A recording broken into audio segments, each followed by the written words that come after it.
I'm Dr. Dana Anglin for Osteopathic Integrative Medicine, and this is our Meridian Tapping video. So I'm going to go through all 9 points that you saw on your sheet so you can know exactly where they are and how to do them. So remember, we want to use all 10 fingertips as much as possible. 2 of these we modify. And you want to tap at a rate of about 1 tap per second, or maybe as fast as 2 per second, but not any faster.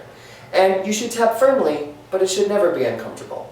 Okay? So the first point is the top of the head. And that's on the line that's in the middle, right through your scalp. So go ahead and line up your fingertips, back to front, and span that line on the top of your head.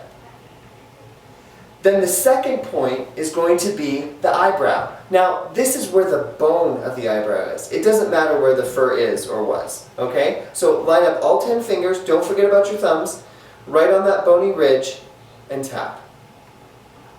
The next point is going to be the side of the head. This is where the glasses would land. So this is a line between the corner of the eye and the ear. So again, line up all 10 fingers, one on each side, and tap.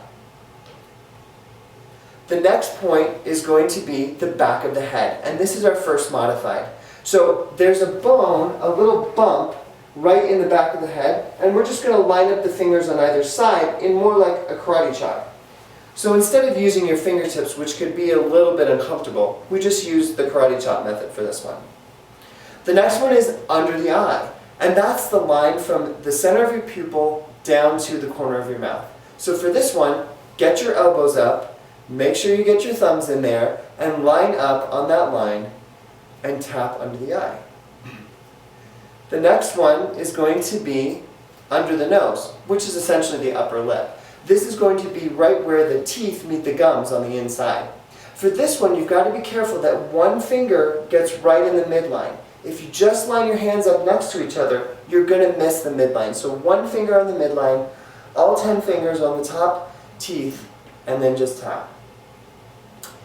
Then we're going to do the chin, which is the same thing. Finger on the midline, line up your fingers along your teeth, and tap on the lower jaw. Then the last one, or the next one, is going to be the side of the chest. This is the last one that we have to modify. So you want to get as high up in the armpit, in the middle of the rib cage as you can, and I use the side of the hand so we can affectionately refer to this as the chicken wing. Another modification for this one is you could reach to the other side and tap with your fingertips, and then do the other side with the other hand, or if you're flexible enough, you can tap with both hands at the same time. And then the final point is the front of the chest. So right where the collarbone meets the breastbone, there's a little hollow space right underneath there, and that's where your first finger goes on both sides. Don't forget about your thumbs, and then line up all your fingers in like a V shape so that they meet on your breastbone, and then just tap. So all of these should be written out on the sheet that you have. Now you know where all of the points are, and you can do your tapping at least 4 times a day. Be well.